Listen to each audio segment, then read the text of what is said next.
Hello, everyone. Welcome to the 13th CES special event on nature-based education. I am today's host, Reese, and my name in nature is Baby Elephant. I graduated from Harvard Graduate School of Education with a major in human development education. I'm also a practitioner of nature-based child education, often being teased as the spokesperson of free climbing sports. Very excited to greet you all Monday morning Beijing time and Eastern night in the US.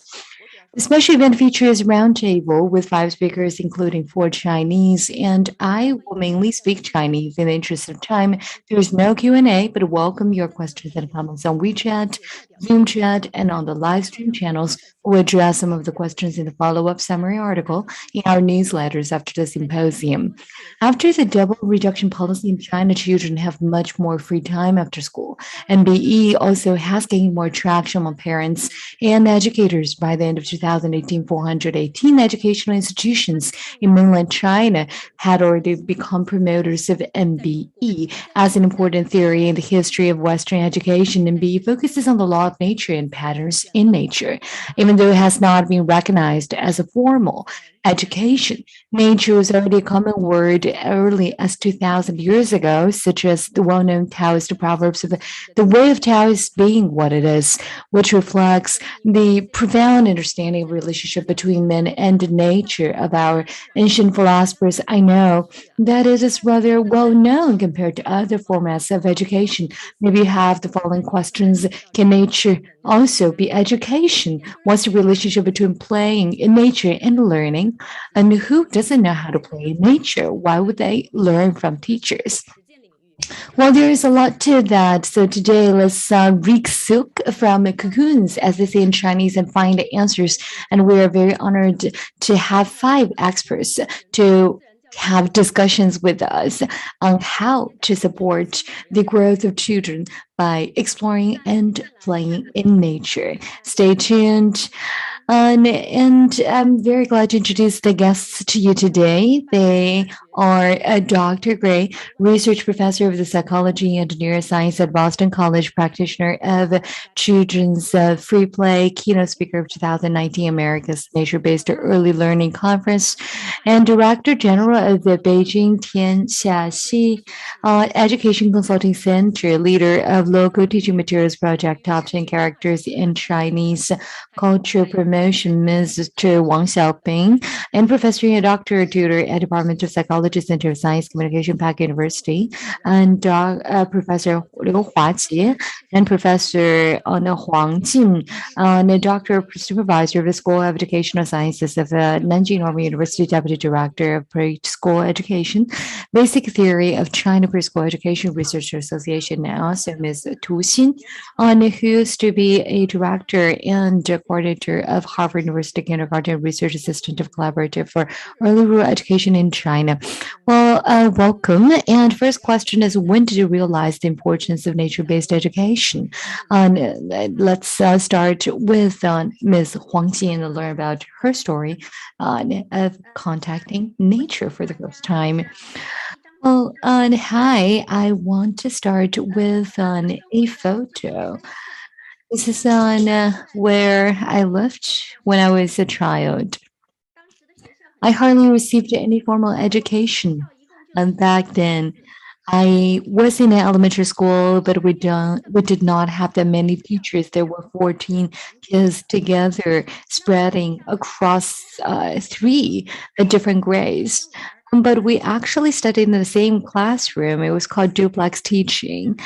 And in the late 1970s and 80s, the two teachers were sent to the mountains on mountainous areas to support the rural development, and they were actually dating each other. They didn't have much time for us, and we had a lot of free time and played a lot of games, and this mountain was a landmark for me. I often looked at how beautiful it was with the blue sky and white clouds. I had wild imaginations about the mythic things that could arise from behind the mountains. And we often believed back then there were gods governing this mountain. I also, because of that, started to develop the respect towards the world, and I felt the nature was sometimes close and sometimes fearful. I often miss what it was like when I was a child. The mystery, shock, surprise, and loneliness that I felt in nature became an ontological connection between me and the world. Thank you very much, Ms. Huang, for sharing the beautiful mountains, which are like the traditional ink mountains. And that also reminds me of the mountains in my hometown, Shandong. I also spent a lot of my childhood time playing between the mountains and valleys. And now, Mrs. Tusin, and it's a really good question. And nature reminds me a lot of beautiful landscape. That's my first impression. And then I realized that nature actually should come from my own memories. And I remember there was a garden in front of the house of my grandpa, and we grew a lot of vegetables in spring. I was always observing things around me, and that was how we connected with nature. Nature was also a playmate that I could talk to and answer to what I needed. And that really helped me. Well, because later, when I studied and worked in different cities, sometimes I would stop to observe my surroundings. That already became a permanent stay in my life because I could always extract certain beautiful memories from the fixtures around me, especially when I studied in the United States. I often felt a sense of belonging in nature and derived a sense of fulfillment from nature. As I said, I spend a lot of time with children who are more sensitive and observative compared with their adult counterparts. Through their eyes, I can further explore what nature is in their world. And that's how I connect to nature today. They tell me that flowers along the train tracks are in blossom. They would tell me that, the feathers of crows are completely messy when they fight with each other. So my life now is full of such stories from nature. Thank you very much, Miss Tu. And then she just mentioned this little garden in front of her grandpa's house. That is a story that we all can relate to, and sometimes we all aspire to this idyllic life that we can have in the countryside. And she also. And now let's give the floor to Peter. Welcome, Peter.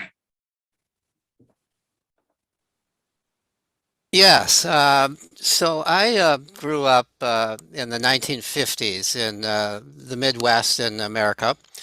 And at that time, school was not the big deal it is today. We had very little in the way of adult-directed activities outside of school. We spent most of our time as kids when we weren't sleeping and we weren't eating at home. We spent most of our time outdoors playing. I'm sure that I and my friends from the age of about 6 to about 12 spent much more time outdoors playing with one another in nature than we spent in school. And I think that when I think about the influences on my own life, who I am today, whatever success I've had, I think has to do much more with what I learned in that play than whatever I learned in school. I'm going to talk a little bit about how people learn and play a bit later on, but just to make the point, we lived in small towns. We also lived in a city part of the time. We would ice skate on frozen lakes. We would go exploring in the woods. We would go fishing in the summer and swimming on the lakes. This was from the age of 6 till about 12 with no adults around. Nowadays, at least in the United States, you simply don't see children out there playing in that kind of way. And I think that's very, very sad. And that fact has been a motivating force for much of my research. I think we need to bring children's play back. I think children are suffering because of the lack of play. Yeah. Thank you, Peter, for letting us join your beautiful memories like fishing and working in nature. I couldn't be more jealous. Okay, then I would like to invite Professor Liu. 欢迎刘华姐教授。好，一下。我老家 Oh, Professor Liu Hua, please.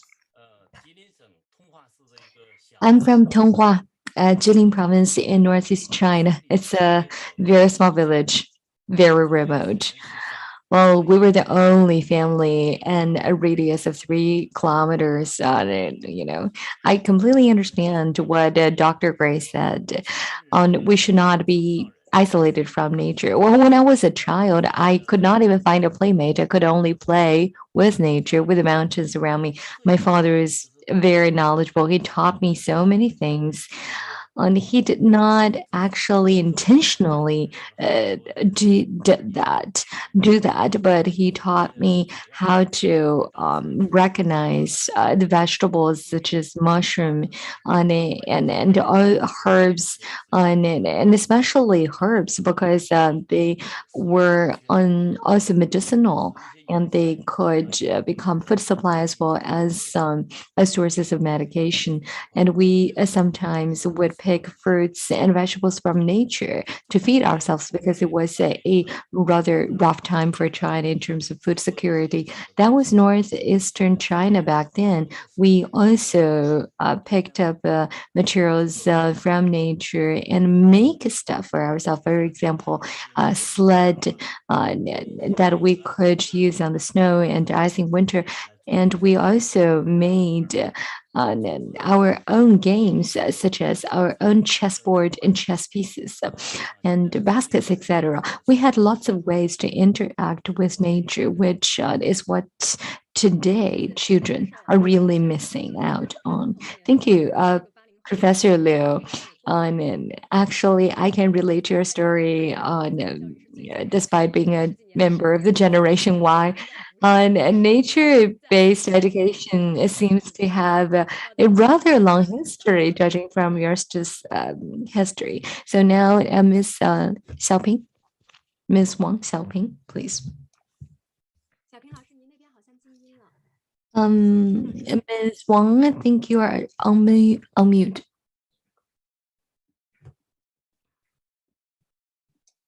好的，好的。我是在北京长大的，跟刚才 I grew up in Beijing, different from the other speakers.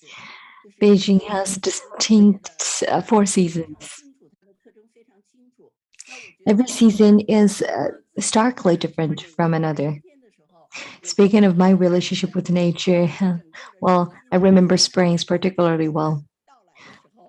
When spring comes, I often feel that I am waking up too. When I was a child, spring in Beijing was very different. Beijing was not a city full of skyscrapers and cement roads. It was full of alleys called hutons. And in spring, when we walked on the dirt roads between the hutons, we were walking on grass.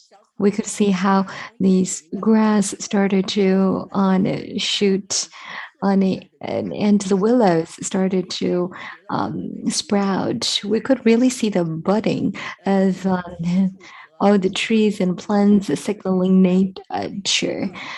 Signaling in nature that spring was coming. And when I was in middle school, I had a few friends that have become best friends even till today. Well, we would arrive in school around 5 or 6 a.m. in the morning.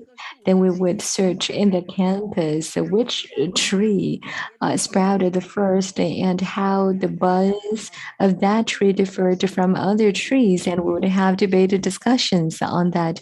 And we felt we were part of the spring and nature, even though back then we did not have a concept of nature-based education, but we had lots of communication with nature, such as on the topic of seasonal changes. And now I'm an educator.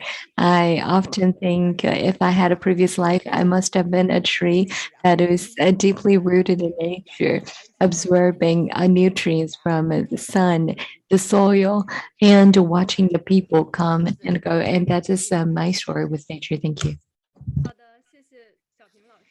Very well, thank you, Ms. Xiaoping. Many points she had touched upon had actually so deeply resonated with me, it gave me goosebumps. And I trust that the great nature has a lot of very mystic powers that are not yet known to man. Thank you very much for sharing those wonderful memories with us. And I am sure our audience members enjoyed it just as much as I did. When I was young, when spring comes, my father will take me out to the wild and we'll be digging up wild vegetables and send kites into the sky. In 2016, I was preparing to have my baby and I was looking at all the different kindergartens. And then I realized many kindergartens in Beijing have very small courtyards and they have these rubber lined playgrounds and they have these slides that are made of plastic. And you don't see a lot of trees or flowers or grass or soil. Children are placed very far away from real nature and their outdoor free play time is so little that it's almost pathetic.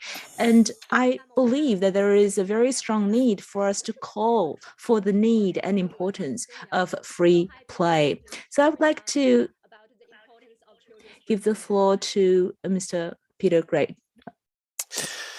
Yeah, so I have for many years been studying and writing about play, and I call it just play, not free play normally, because in my definition, it's not play if it's not free.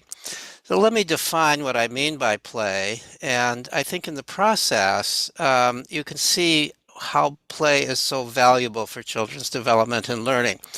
So play by definition is an activity that is self-chosen and self-directed. So right off, play is how children learn to make decisions. It's how they learn to decide what they want to do, to take initiative. It's how they learn to manage their own activity because there's no adult directing them if it's true play.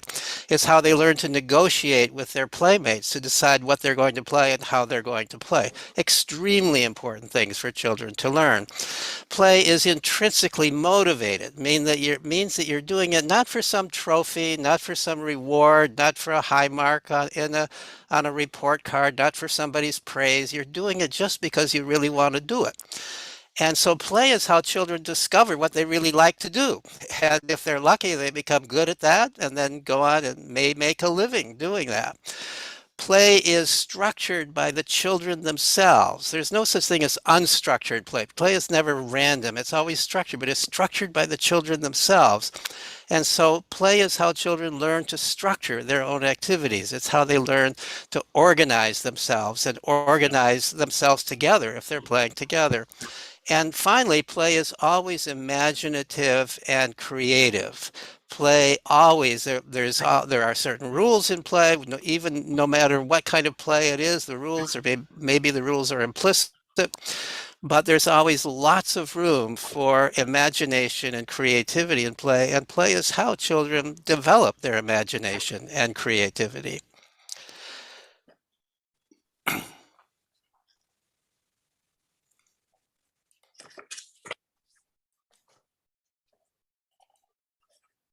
Okay, Peter, thank you for sharing with us about what is free play. Then I would like to ask Professor Huang to share about the importance of early children's play in nature.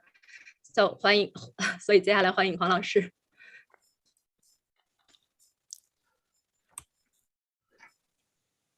我还是来分享一个故事吧。I would like to share another story with you.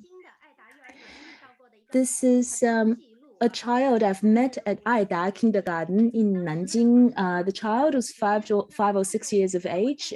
It was outdoor playtime. She saw me and asked me to write things down. And the teachers at kindergartens would help write these things down for them as well. What she wanted me to write down was some very interesting roots that she discovered. So she saw the left-hand side one, that's the real life size, and then she saw the enlarged images using a magnifier. And to her, it looks like a man a person with skis. And it looks like the head has been chopped off. And I asked her what else, and she said she wanted to make sure what are these things that look like a chicken claw, and she wants to plant it. And she asked the question and answered it herself, but this thing is already dried up. It's a tomato plant. It doesn't have any seed. But seeds only come out in autumn, and that's the harvest season. So I would have to go to another planet Earth to find its seed. On our Earth today, we don't have the seeds for it. We can't plant it. It seemed like a tiny little root, dried up root for us, but it is a very interesting discovery to this child. And it had helped the child to empathize with it. The child wants to revive it, but she doesn't know where to get the seed. So in her imagination, there is a parallel world on another Earth that might have the seed that will be able to revive this dried up little root. So the children are actually able to create these very intricate little worlds in their imagination. They have questions and they look for answers themselves. So from this tiny little case, we can see to a child, nature, the most interesting about nature is the amount of life and richness that it has. Nature has so many things for them to explore. Each leaf look different to another, and the young child would actually think about these with a richness of imagination. And so, for example, this child looked at this little bit of root and thought it was a skiing person, and they have very rich empathy, and they connect themselves with the world in this way. And in other words, the self has been expanded even more. What does it mean to have animistic thinking? They believe everything has a life and they can interact with everything. They're playing a puzzle game that is endless, and it is full of all of these interesting and exciting journeys. Very well. Thank you, Professor Huang, for that. We are again reminded of the richness and diversity and how full of life nature was. When we take children out to nature, we often remember. We go and explore and look for things, and we always tell ourselves that you can't find two leaves that are identical, two flowers that are identical, two rocks that are identical. So it's a very good way to encourage our children to really embrace diversity. I would like to give the floor to Tu Xing. In the States, how do parents look at children's play? First of all, I fully concur with the points of views raised by our previous speakers. Professor Huang talked about how nature itself is a living form and it is so full of lives. And sometimes we find that in the overall environment of children's education, play and learn are usually separated, and they're sometimes placed at opposite sides. And so I wanted to talk about how important it is for children to learn, and how they learned was even more important. An example I would like to share with you was actually quite similar to what Professor Huang had spoken about. A child was painting a picture to talk about love. And as the child was signing it, it says LOVE, but V was inverted.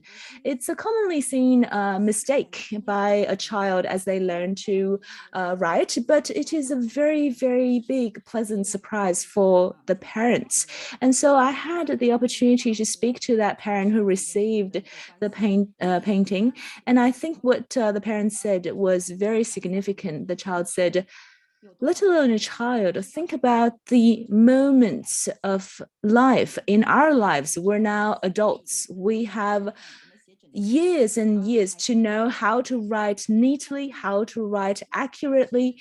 But in childhood, a child was trying to find out the innate rules of writing, and writing, which is such a simple thing for us, might be so difficult and challenging for the child. So it is not really that big an issue for the child to do it right. it is the learning process that matters. And we speak to parents and try to collect what they thought of learning and playing. And children actually are selecting a lot of their own plays, and they're actually passionate about choosing to play and how to play. And this again calls back to what Professor Gray was talking about. The play is actually an outcome of a personal selection. I would like to take a little bit more time to share a case. It's about climbing trees. Parents came to share their observations on their children climbing trees, and they observed that children are very eager to climb high, but at the same time, they become afraid of heights once they reach a certain height. And they wanted to find out ways how they can help children play together. And I think this is important because it looks like parents understood that climbing trees is not simply play. It is how the child learns to overcome fear, to resolve difficulties, and actually balance the ambition of what they want to achieve in play and do it safely by themselves. And so it actually has a lot of elements in there, sometimes academic. It shows how there are different ambitions throughout different stages of a human's life and the kind of effort they put in to try and balance the risk and the ambition. And we might miss a lot if we don't pay attention to those small details of a child's development. And I think many parents for Harvard kindergarten children, they are thinking about these things a lot. All right, thank you very much, Tu Xin. Talking about climbing trees, this is very significant for me because now I know I'm not the only person who loves to climb trees. We would like to thank Peter Gray, Huang Jing, and Tu Xin, our three panelists, for sharing with us the importance of children's play from different perspectives. And it looks like research, the academia had always been saying that play is important. But when we look at learning and playing, we have this inclination of putting more priority on learning and not so much on playing, and they're like in conflict with each other. And in Chinese, we always say there is no bound to the sea of learning. You must be diligent and you must have hard work and you must really forget to eat and sleep for the passion of learning. But when we talk about play, there's usually just one phrase we think of, which is if you play too much, you will lose your ambition for success. And so now in today's China, we hear many things. Oh, you should really grasp the opportunity to play before you get into school. Once you get into school, you no longer have an opportunity to play. It looks like there is a timer placed on top of the word play. It looks like you are only entitled to play in kindergarten. So Xiaoping, can you share with us how are children in the rural areas play? Is it still what we think and imagine, or do they actually have a very rich repertoire of play? Actually, over the recent years, since about early 2000,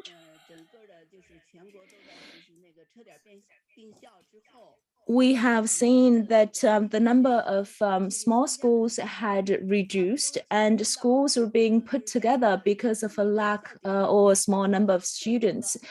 The very small village schools were actually closed, and these small schools were then put together into township schools and county schools. So these children have to go to the county or the town center and take up boarding in these schools. They can't be in nature anymore. When they are living at the school, they actually are being managed in a pretty strict way. And there were very strict rules applying to every aspect of their life, and the management focused on studying. And when we say studying, it only referred to textbook-based, knowledge-oriented learning. And this actually restricted the time they have for free play and the creativity they can develop through free play and develop themselves. And so as we are trying to work in the rural areas on children's education, we emphasize on student-oriented learning, and there are many other priorities. A very important point there is to learn through playing, because we believe when they are playing, they can fully immerse in that, and they're very concentrated, and they will have the opportunity to fully develop their own capabilities. And so this is actually the foundation to a balanced growing up, balanced life going forward. That is why when we design curriculum, we feature on games and play, which are definitely present in all curriculum that we develop. We make sure that students are interested in these design. Actually, we found that to be the case, even for students who weren't previously very keen about these classes, that they completely changed after games were embedded into the curriculum. And many students felt that classes went by too fast. They did not want the class to be over so soon. And there was this game about names. And children shared the stories behind them, names, and sometimes also their families. One day, some children actually had to attend an off-campus activity when the teacher was leading this game with other students, and because there were less students, the class finished on 10 minutes earlier. So the teacher said, why don't we end the class 10 minutes earlier, and now you are free to go. The teacher thought the students would be overjoyed, but the students said, no, it's not over yet. I want to continue. We still have 10 minutes left. And the teacher was really surprised. And the teacher told me later that, usually students would be completely just out of their minds if the class could finish ahead of schedule, but not for that class because everyone was playing together. It was a fun class, and students didn't want it to be over at all.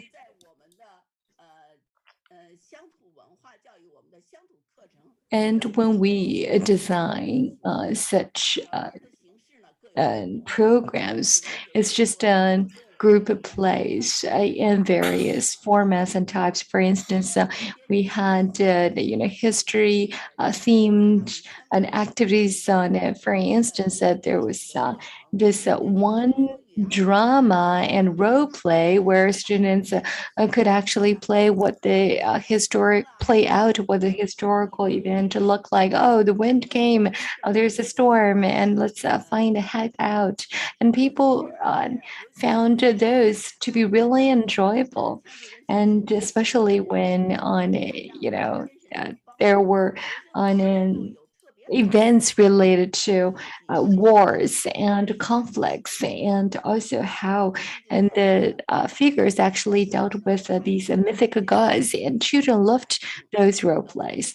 And teacher, of course, guided children throughout the play, as well as the stories and morals behind these plays. We always tell the teachers to leave a lot of room for imagination from the children, instead of having rigid interpretation of everything. In that way, children really could derive joy from it, and they could also engage in part of the design. And children felt those classes were unprecedentedly fun, and learning in play could really develop their interests. And children could sing, could dance, and make handcraftsmanship, and students could really give full play to their potential. And that was opportunities given to everyone based on their interest and talent. We wanted the students to understand that learning is more than just knowledge from the textbooks. Even in nature, there are ample ways for them to learn, and it also helped them build understanding of teamwork and cooperation. We also had observation activities where students look around for plants that they see most often, and we encourage them to compare different plants and tell us stories between them and these plants and others, or in the form of play. Oh, thank you very much, Ms. Won. Great sharing. It feels like we can go on and on forever about this topic. And on the one hand, I am really I can never get enough about your sharing and then on it, especially when you talked about how play and learning could be combined together. And I was really impressed. And sorry to interrupt you, but in the interest of time as well, we only have 1 hour for the special event on nature-based education. Hope that we can have more opportunities in the future to discuss further. And I would very much like to continue on that line, but now let's switch to Mr. Liu and learn about how adults play. Well, nature-based learning or education has a strong focus on children today, but I think it is important for adults to know how to play first. Both Dr. Gray and Ms. Wong talk a lot about plays and rules, and these two form the very spirit of game. The reason that Olympics is popular is that is a set of rules about playing. Speaking of play between man and nature, I would like to direct your attention to these figures on the play. I would say they are players and philosophers that knew how to play from the West. And so you know them very well, of course. And they are very well-known pundits. And because they knew how to play, their theories of playing and observations influenced the generations to come. I think adults have to first understand how to play, and then the children would learn from them. And that's my story with my dad.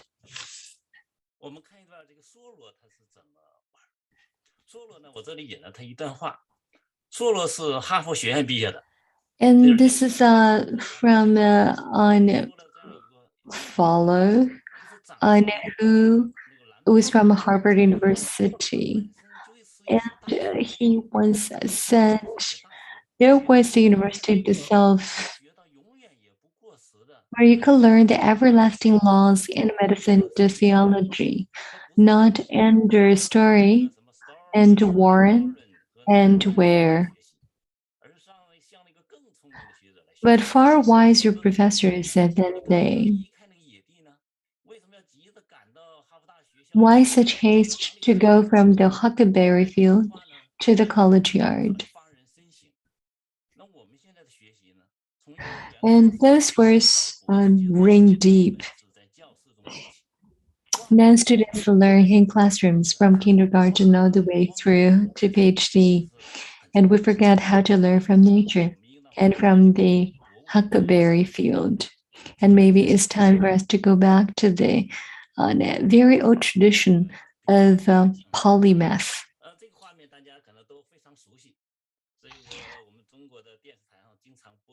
I'm sure a lot of you know these figures very well. And to the left is the Edward Grills, and a very well-known celebrity from TV reality about survival in nature. And to the right is Ed Stafford from a very famous movie. And seems like people associate the concept of survival in nature with extreme sports. Well, I also experienced, survival games before, not as extreme. But these games actually remind us that regardless of the level of civilization and technology, we always need to deal with risks and handle situations that are unexpected from nature. For instance, COVID-19, how do we coexist and survive in the context of the pandemic? And that is the very realistic survival that we need to face. Give it to Grills or Stafford. They both are polymaths that know very well how to play.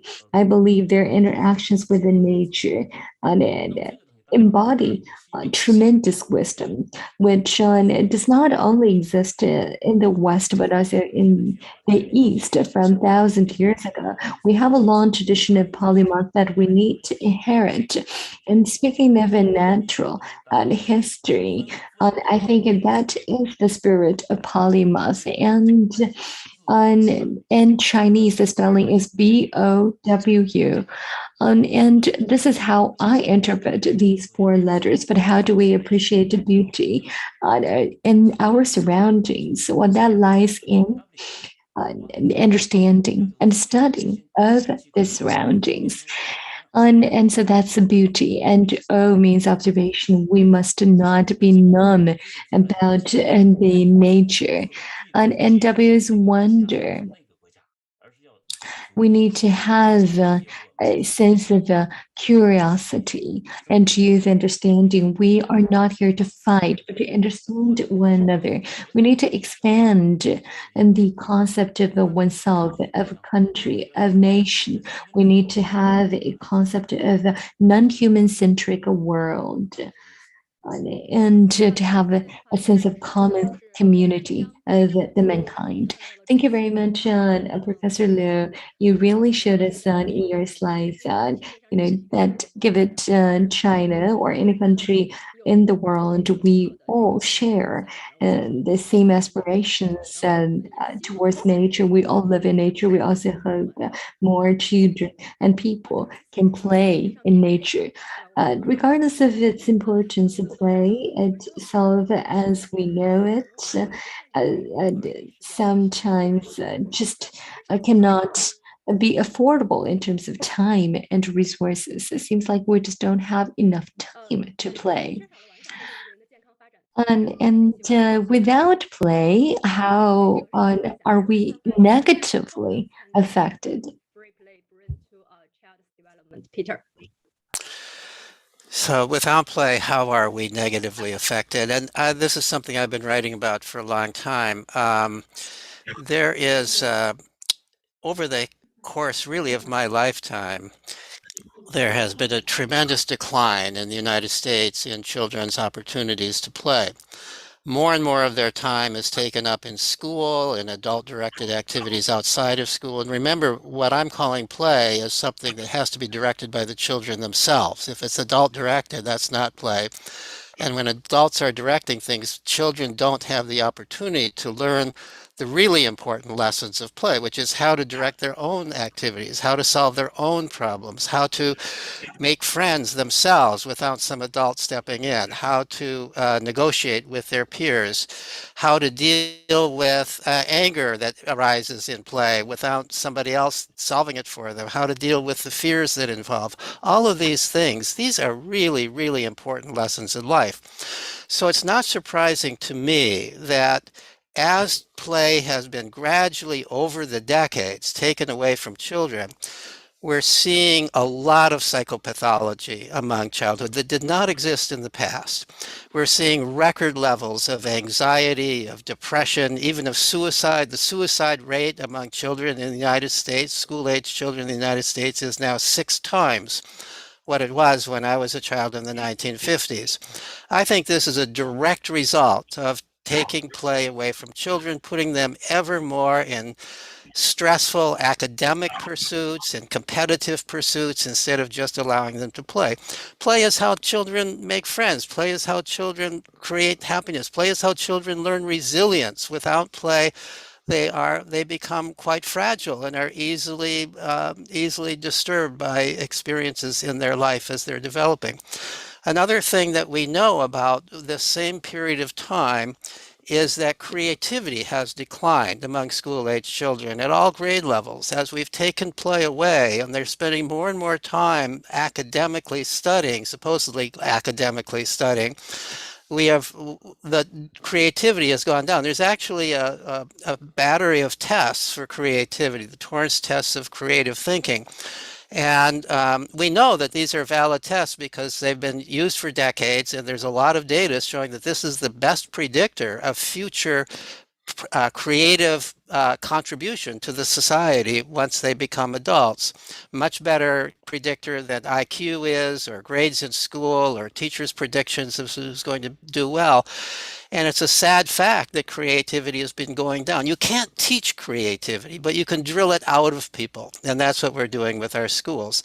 If we want creative people, we have to allow them to play. If we want resilient people, we have to allow them to play. So I see that my time is up, so I'm going to bring it to a close now. 好，谢谢 Peter 分享你 Thank you very much for this sharing. 创造力这些。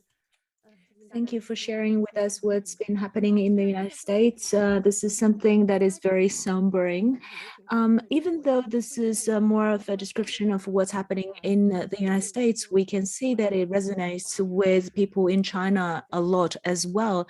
We would like to now give the floor to Professor Huang Jing to share with us her observation of what's happening in China. Once we have children, I actually have a very strong sense of regret because I can't offer her the best education I have had when I was a child, even though at that time it wasn't by choice. That was what I was given. But that kind of childhood has disappeared altogether, even though they were born in a richer, more modern era.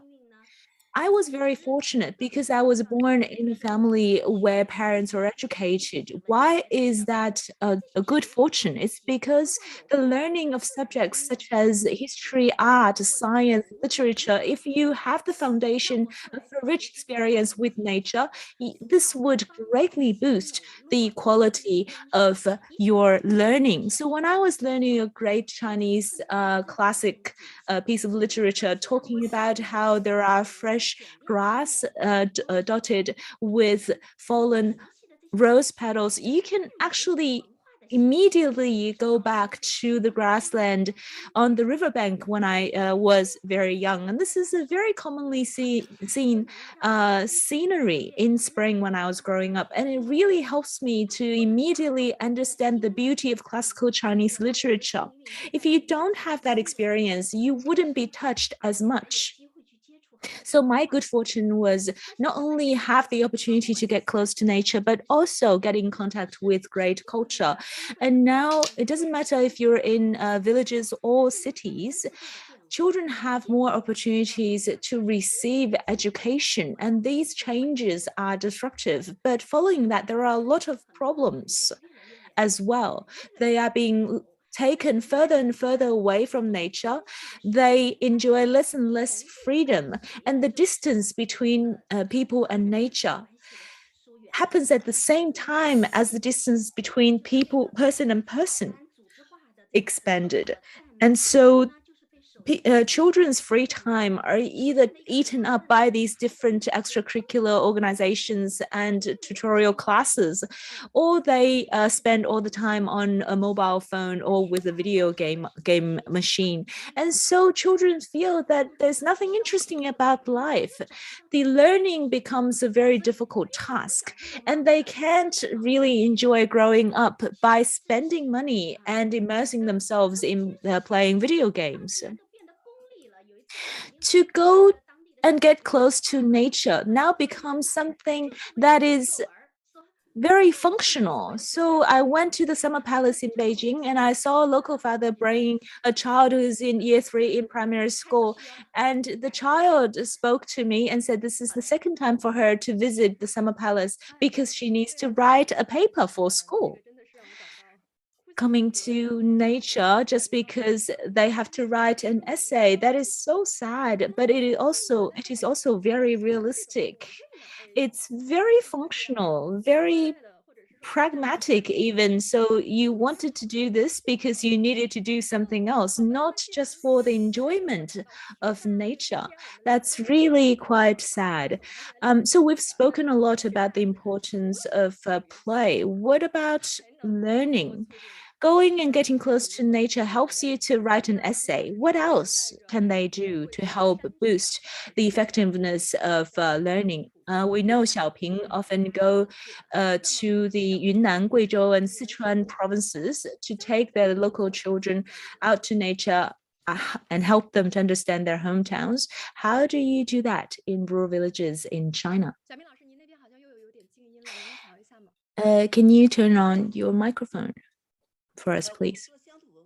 Okay, so as we conduct local cultural education, what we want to do is to pass on the wisdom of life that has been accumulated over generations as this group of people live in a specific setting and specific landscape and nature. So what we were trying to pass on are the great lifestyles that are worth commending.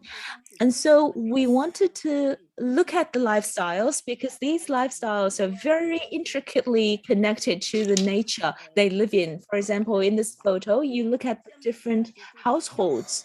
In west of Hunan, they have these bamboo buildings that have tall feet.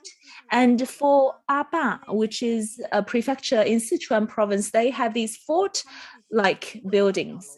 And why do these bamboo buildings have tall feet? This is because they have a very hilly terrain, and they actually can't have enough flat ground to build a house. So they actually need to use these tall feet to create a level ground or foundation for the house. And this also helps them to be elevated and keep some distance between themselves and the possible pests, rats and snakes and so on and so forth. And for Sichuan province in Aba prefecture, they are living in a very windy place, and there are many large wild animals. And this is why they would build these thick-walled, fort-like buildings. Once they're built, they'll be able to protect themselves from the animals. And the local people have such great skills. They actually don't need to have those specific precision tools to build these walls that are both straight and thick, very, very sturdy. And so the way they live, the kind of houses they have, the kind of clothing they wear, the food they eat, everything that's special about their lifestyle comes from their experience living in that natural environment. I got to know many people there. The older generation would often say they would feel the soil, or they'll look up and they'll know how good the harvest was going to be that year. So all of these are wisdom and experience that has been accumulated over many years living in this nature. And what we wanted to do with our local culture education is for them to understand their own natural environment and have them understand the reasons why they live a particular way. Why is it people who live in Sichuan live a different life to someone who live in Beijing, for example? Because we live in different natural environments. So understanding your own surroundings is a very important link to learning. Also, it is the foundation for you to build a better and more beautiful lifestyle. And this was our focus as we conduct local culture education. We want to help our students to see nature, open their eyes to nature, and know that nature provides the abundance to our lives, and it is a very important living condition as well. So this was the core to our understanding. So we would say that the soil and water of one's hometown would raise the people in this town. So you would live in the style your nature offers you. I hate to disrupt you. You are still being sealed up and you need to go and do a PCR test. So we'll say goodbye to you and allow you to go and take the PCR test for COVID-19. Thank you very much for sharing with us. And this is again a very unique experience of our times. She wanted to continue talking, but I had to interrupt her because she has this cutoff timeline for a PCR test. And so perhaps we don't have the wonderful water village environments all the time. Nature in different locations have different characteristics, sometimes nice, sometimes harsh. And this is very important that we need to understand that. Okay, so we know Professor Huang Jin had written a paper on natural environment from the perspective of education, which analyzes the natural environment in kindergartens. I would like to give the floor to Professor Huang to share the practical case of kindergarten using nature to carry out play. All right, in Chinese kindergartens, there is a very common activity, which is to plant or plant vegetables. And actually, it is very much linked to the Chinese culture. Even though in cities, you have very limited available land space to do that, the kindergartens will still try to do it. And these photos are from the Xiashu Town Center Kindergarten in Jiangsu. Many parents of the children who go here are vegetable farmers, and they have a rather large paddy in the courtyard of the kindergarten, and they grew many different types of vegetables like cucumbers and pumpkins. And the young children will come out here with their teachers and try to learn how to grow vegetables. But the parents were not happy because they came in and complained and said, we are vegetable farmers. We don't want our children to live the same life. That's why we're sending them to school. But now you're putting them to the field. And the teachers then need to show the parents how the children learn a great deal as they work with these agricultural production activities. For example, they learn to grow sugarcane, and they wait for the harvest of their own labor. They paint pictures depicting how a cucumber goes from a flower bud to fruition. And after seeing those, the parents turned around and thought it was a good thing. And so even though it is the same thing to grow vegetables, but the actual growing would provide different meaning to young children as compared to themselves. So it is not a bad thing. Children now understand that worms can be eating up the leaves. It is not a bad thing. Worms need to live as well. And sometimes vegetables don't grow in a healthy way and they wither. That is not a bad thing. We can then find out why that it didn't thrive. And of course, when they have a harvest of fruit and vegetables, they're so pleasantly surprised and they enjoy this great sense of achievement. And then they can actually talk among themselves as they carry out these common activities. And then we support them with education. More typical education. So this is actually very effective. And in Chinese kindergartens, this is quite commonly seen. And I believe it's something to be encouraged. Thank you. All right, thank you very much, Professor Huang. These little vegetable gardens in kindergartens are something that is very, very practical. And she said it's linked intricately to the Chinese culture. I agree with that very much as well.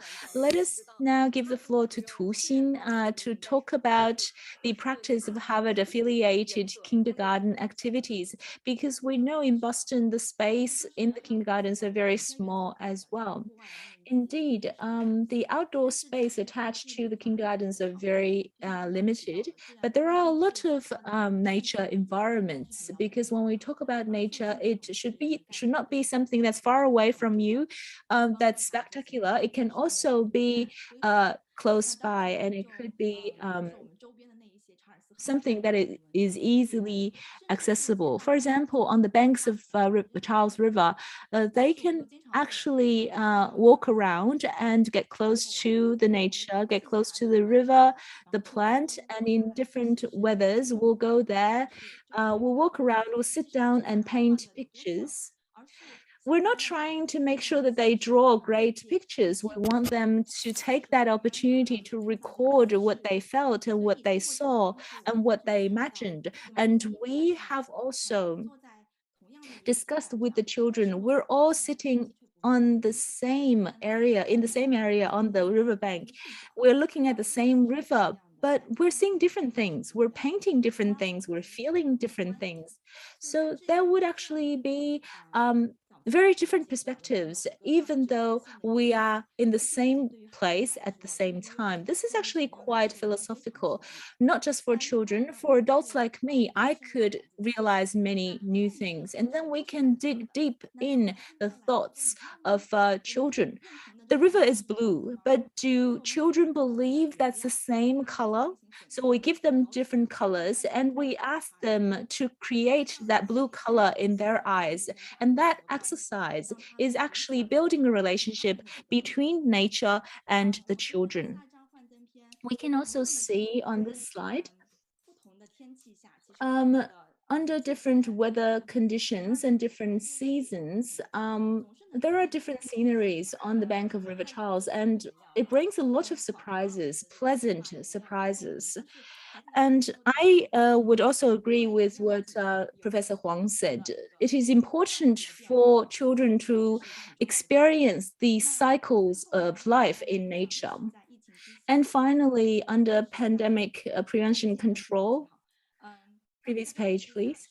As we were called upon by the government, we took children outdoors very frequently. And our thoughts are not going to be just a consumer of nature. We wanted to understand what nature was. How are we going to give back to nature? And so we were actually marking all the different architecture, the natural locations, and we use photography, we use map making, and we created a children-made Harvard map, because we go outdoors because of pandemic, but there are many other children who come to Harvard for a side visit, and they don't live here, they don't know the campus as well as we do, and we can provide them with some help. Next page, we can have a look at how children would use the different languages, using pictures, paintings, to create these things, these kind of guidebooks.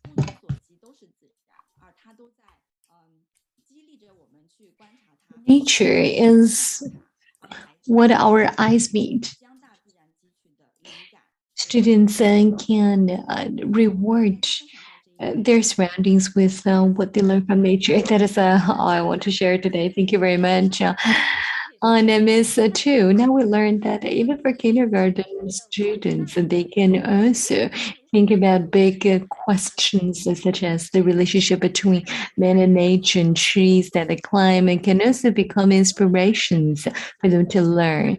And I know that Jiahua is often promoting nature-based learning, and she knows that you know, and where the rarest plants grow, and regardless of the snowstorm, she would still adventure into the nature to see these plants. And so now I would like to have your take on that, Mr. Liu. Well, the previous speakers just talked a lot about how children can play. For instance, pictures that can help others understand nature. I think education comes from our surroundings. I have two examples relating to the stories from campuses in Beijing. First is about students' observations. I once told the students to observe 3 types of trees and asked them to tell me how to distinguish the 3 types of plants. And some of them looked at the needles and fruits and the patterns of the pine cones.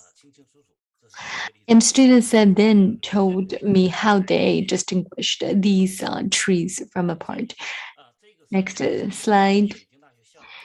And these also are from a campus in Beijing. It's from one tree. It's on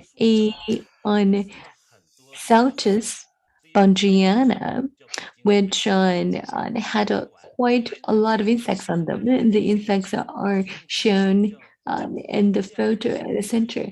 And lots of tiny bees are also found there. So this one tree also formed a complex ecosystem. So we saw that the primates, namely the humans observing this tree. We also saw this tree itself, which is from the specific tree species of Bangiana, and we also saw insects from completely two different genre.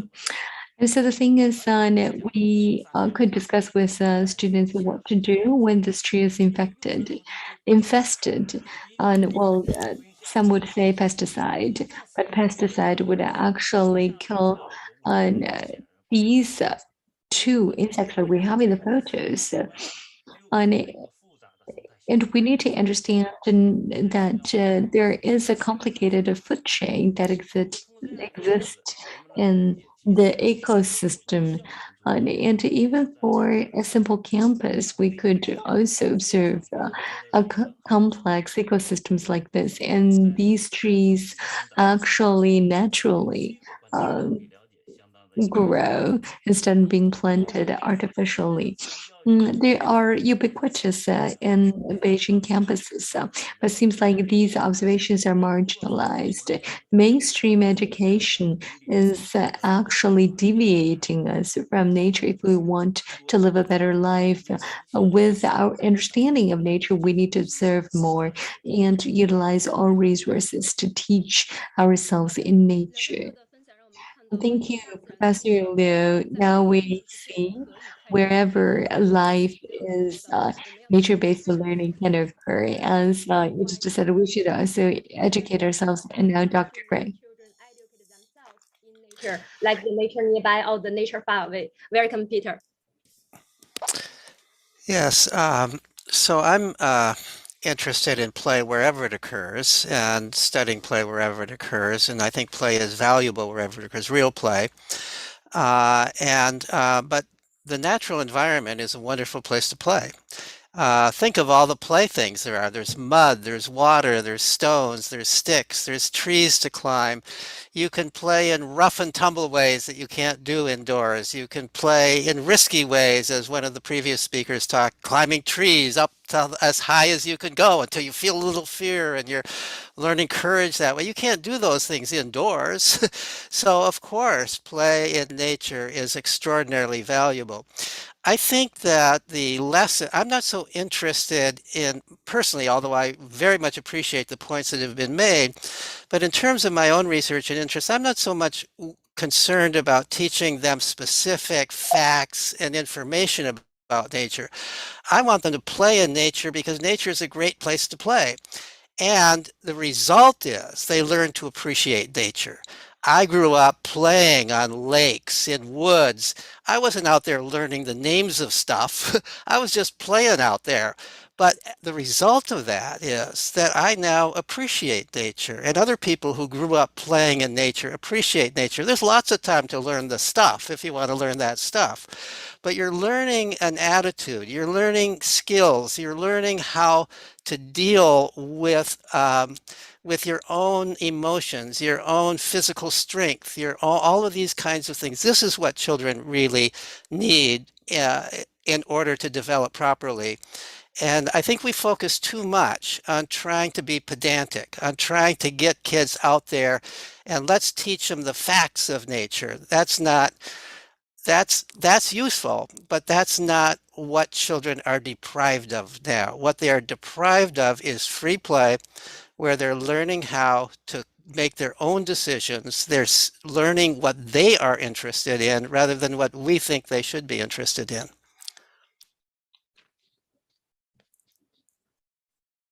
Okay. Okay. 谢谢 Peter. Thank you, and thank you, Dr. Frey.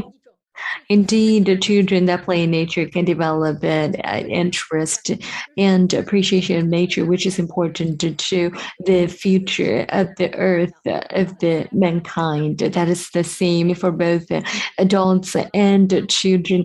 Actually, we have to skip the next session because of the interest of time. This is a message from our distinguished guests. We'll share them in Zoom chat and also in our newsletter later. Once again, great thanks to all the speakers for your wonderful sharing. I believe you also, like me, are not ready to leave this special event yet, but welcome your comments and questions in Zoom chat and live stream. The channels will select your questions, some of the questions, and answer them in the newsletter later. And thank you again, and I hope we can all encounter nature more often in our life. Thank you.